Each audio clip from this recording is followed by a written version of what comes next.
Bismillahirrahmanirrahim. Saking pentingnya ini, kebahagiaan ini, dan saking berbahayanya judi ini, maka seakan-akan kita ditempatkan oleh Allah sebagai objek yang diajak bicara. Maksud saya begini, Pak. Kalau baca ayat ini, rasakan Allah itu sedang bicara dengan kita dan kita ditempatkan di hadapannya. Anda sekarang kasau, Panglima, ya kan? Ada di hadapan Anda menyampaikan satu pesan. Kira-kira sikap kita sempurna atau kita selengean? Masih sempurna. Fokus dengar kan? Ayat ini berkata, ketika ayat ini dibacakan, rasakan diri kita ada di hadapan Allah dan Allah sedang berbicara kepada kita. Karena itu para ulama tuh suka menyampaikan pesan begini. Saya ingat sekali guru saya mengatakan, nah kalau baca Al-Quran itu, rasakan nih surat dari Allah turun untuk kamu. Lewat Nabi Agung Nabi Muhammad SAW.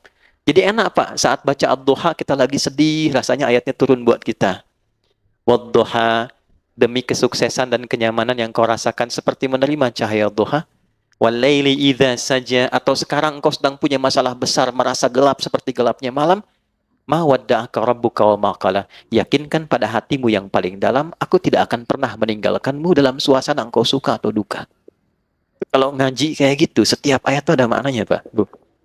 Nah, tentang judi ini, kita diposisikan oleh Al-Quran seakan-akan kita ini di hadapan Allah sedang diberikan sebuah pesan yang dalam. La'allakum tuflihun. Aku pengen engkau tuh bahagia. Adi, aku pengen engkau tuh sukses. Nah, jalan yang menghambat engkau bahagia dan sukses, apapun pekerjaanmu, salah satu perbuatannya ini, judi. Tapi yang jadi masalah, yang saya highlight, bukan kata tuflihunnya. Kata ini la'allakumnya. Di gramatikal bahasa Arab, la'allakum itu masuk kepada bentuk namanya taraji. Sesuatu yang ingin diharapkan, tapi tidak mudah mencapainya kecuali dengan kesungguhan. Apa artinya? Bapak Ibu masih ingat saat puasa kemarin? Kan di ujung ayatnya pakai la'allakum. Al-Baqarah 183. Ya ayyuhalladzina amanu kutiba alaikumus kama kutiba alal ladzina min qablikum la'allakum tattaqun. Kenapa pakai la'allakum? Karena tidak semua orang yang puasa itu bisa takwa kecuali serius menjalani puasanya. Oke? Nah, tidak semua orang yang pengen kebahagiaan dan kesuksesan bisa dapat itu kecuali serius untuk menjalaninya. Anda kalau pengen serius karir di sini Koopsud, serius tunaikan tugas Anda. Tunaikan dengan profesional, secara proporsional, cintai pekerjaan, Anda lebih dekat kepada kesuksesan. Tapi pertanyaannya, kenapa ayat ini disandingkannya dengan maisir, judi? Karena ternyata, kalau orang sudah ditawarkan dengan sifat-sifat itu, tidak mudah kita bisa menghindari dan meninggalkannya. Ini poinnya. Ini penghambat kebahagiaan, tapi tidak mudah untuk bisa menghindarinya jika sudah ada tawarannya. Nih Pak, gampangannya gini ya Pak ya. Ini ada 20.000, Bapak Ibu sekalian. Simpan sini. Ada peluang Anda dapat 20 juta dengan 20.000. Ada peluang dapat 20 juta.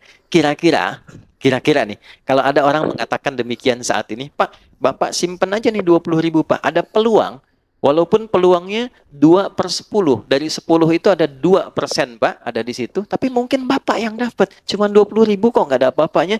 Bapak taruh 20.000, dapat 20 juta. Kalau Anda tiba-tiba punya 20.000 di kantong itu, ditawarkan 20 juta dengan tawaran tadi, pilihannya, saya tanyakan, Anda simpan 20.000 itu untuk bertaruh, atau Anda tinggalkan itu? Tidak dijawab, artinya nggak mudah kan? La'allakum tuh. Karena nggak mudah, Pak. Nah, judi itu sifatnya begitu, dan itu dimanfaatkan betul dalam konteks sekarang. Karena sifat manusia apa? Kecenderungan manusia ketika dominan nafsunya, dia melihat mana yang paling banyak kuantitasnya. Dia nggak lihat kualitas. Jadi di nafsu manusia itu ada kecenderungan yang mendapatkan banyak. Contoh gampang nih, ini ada prasmanan misalnya ini. Bapak pengen makan banyak atau sedikit? Umumnya banyak. kan? Kalau gajian pengen banyak atau sedikit? Pasti banyak. Kalau bonus pengen banyak atau sedikit? Banyak. Lalu di hadapan Anda ada yang mengatakan, taruh 10.000, Anda berpeluang dapat 100 juta. Aktiflah sinyal pengen banyak itu. Itulah yang dimaksud la'allakum. Nggak mudah tuh mengatasi ujian demikian. Dulu masih manual. Masih offline. Semua datang, kamu punya apa? Ini, punya apa ini? Saking terkuasainya ketika aktif nafsu ini, pokoknya tertekan, maka semua yang dominan itu penguasaan nafsu. Dan sifat nafsu tidak ada yang baik. Dulu saking dominannya, Bu, yang dipertaruhkan sampai istrinya, yang dipertaruhkan sampai anaknya, yang dipertaruhkan bahkan sampai kedua orang tuanya. Sekarang yang dipertaruhkan tabungan anaknya, yang dipertaruhkan tabungan istrinya, nggak tanggung-tanggung, yang dipertaruhkan tabungan rekan-rekan seperjuangannya. Kebayang? Kenapa? Karena aktif bagian sinyal tadi. Itulah yang disebut maisir. Kelihatannya gampang dapat, tapi ada tipuan dan kotoran di dalamnya. Maksud Quran itu apa? Ini extraordinary crime. Jangan coba-coba masuk ke wilayah ini, ya, karena konsekuensi dari ini semua, ini mencakup semua ya. Mau pemainnya, player, mau bandarnya, ya, mau semua yang terlibat di dalamnya. Pokoknya kalau sudah masuk ke wilayah ini, satu, unsur kebahagiaan itu akan mulai berkurang sampai ke titik hilang. Bahagia itu sama dengan tenang. Tenang lawannya apa? Gelisah. Jadi orang yang judi, hal pertama yang dia dapatkan dalam hatinya kegelisahan. Kalau nggak percaya, silahkan cek orang-orang yang masuk ke lingkup judi, kemudian edik di dalamnya, dan dia mulai kena yang pertama gelisah, lalu masuk mempertaruhkan yang ada, perhatikan karirnya bagaimana. Itu yang kemarin, 800 sekian juta. Lihat dampaknya kepada karirnya. Selesai. Pengabdiannya tidak dilihat. Pertaruhan nyawanya sebagai abdi negara. Selesai semua, Pak. Dia berhenti dalam keadaan tidak terhormat dan melekat status pada dirinya sepanjang hidup seorang penjudi. Judi yang dulu offline, sekarang masuk online. Nah, ini Pak, di situasi kita sekarang. Nabi sudah wanti-wanti 15 abad yang lalu. Terjadi percepatan digital, waktu semakin cepat, dan kejahatan polanya berpindah. Dulu polanya offline, sekarang online. Masuknya ke wilayah-wilayah yang selalu membersamai kita. Handphone kita kan sering online. Ya kan? Orang sekarang sudah nggak penting handsome, Bu. Yang penting handphone. Bangun tidur kan sudah buka status. Oke? Sholat baru salam sudah buka status. Nah sekarang dari semua yang dibuka itu sudah masuk ke dalam situ semua unsur-unsur ini. Ini sulit dikendalikan. Tahun 2007, ini perempuan juga di Amerika.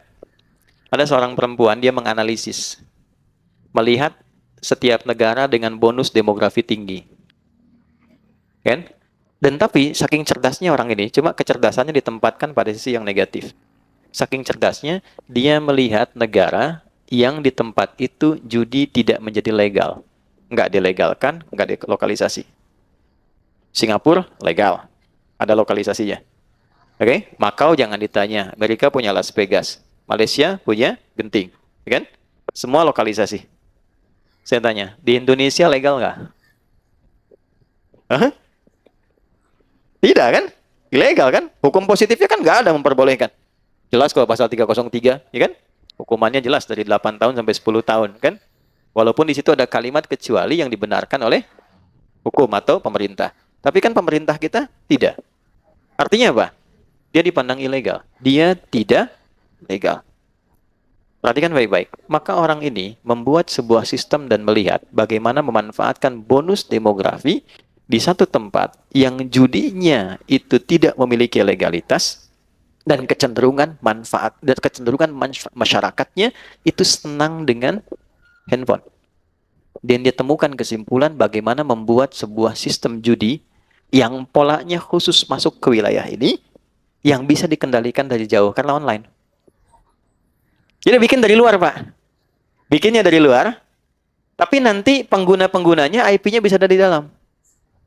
Ya, yang diberikan gampang. Dia nggak bikin yang besar-besar. Yang besar sudah ada. Roulette, yang kasino.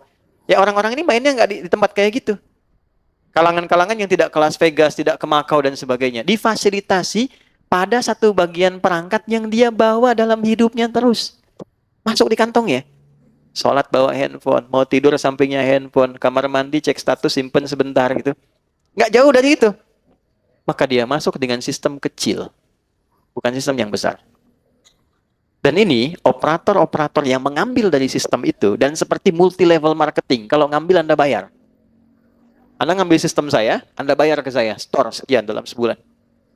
Itu mereka pun sama semua mengatakan bahwa yang jadi incaran tuh tempat-tempat seperti kita ini Indonesia.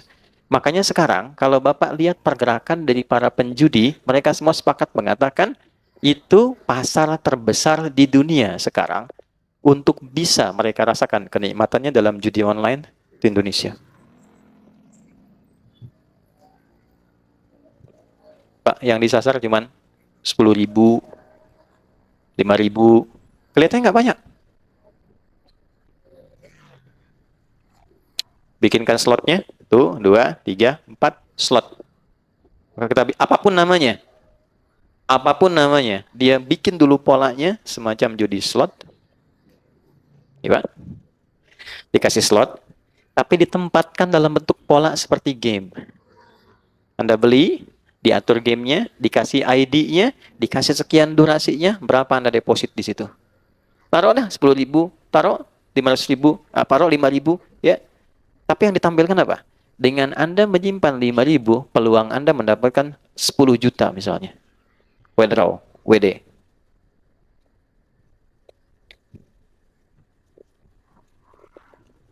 Pak, 5.000 itu berapa persen sih Pak dari pendapatan? Anda dapat 5 juta, keluar 5.000, berapa persen? Cuma 1% kan? Dianggapnya biasa kan Pak ya? Biasa tuh maksud saya sedikit kan? Gampang kan? Gampang keluarin. Maisir, gampang. Maisir yang dianggap ringan, receh. Receh 5.000 ini. Kalaupun hilang nggak apa-apa. Kan? Ya. Nah ini hati-hati. Walaupun kelihatan cuma 5.000, tapi dampaknya ini Pak. Ya, ada kegelisahan, gelisah nih. Kalau sekarang dapat, udah setannya aktif, CS-nya juga WA, masuk lagi, besoknya aktif terus begitu. Sampai tak terasa habis berapa. Kalau main 5-6 kali, Pak, yang ketujuh dikasih menang dulu. Ini pengakuan dari admin. 5-6 kali dalam sehari, misalnya pagi masuk lagi, siang deposit lagi, sore deposit, sampai malam orang tahajud ini deposit, dikasih menang. Dia cerita ke teman, kamu tahajud dapat apa? Saya main game dapat uang, kamu tahajud dapat apa-apa? Itu bisa begitu. 7 kali dikasih sekali, nanti besoknya dipertaruhkan yang dia dapat semalamnya itu. Selesai. Makanya di dunia orang-orang judi, pengakuan bandar sampai sekarang, orang paling bodoh itu orang yang ikutan slot katanya. Kenapa? 10 orang ikut. Naruh masing-masing 1 juta.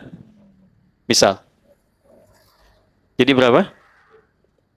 10 juta. Diputar, Pak. Uang ini begitu masuk, ini kan peluangnya itu kan paling sampai 10-20%. Artinya 1 orang sampai 2 orang. Sekali putaran itu ya. Begitu masuk, bandar judi itu udah ngambil, Pak, Ibu. Diambil sama dia tuh minimal itu 70-80% ya. Jadi kalau Bapak naruh 10 orang ini, naruh uang masing-masing 1 juta, ini sama dengan ngasih ke bandar. Bandar, nih kasih. Sama bandar diambil 8 juta. Yang dia putar 2 juta. Ini 2 juta itu dia kembalikan ke 10 orang ini. Supaya diputar, supaya mereka saling berbagi untuk dapat.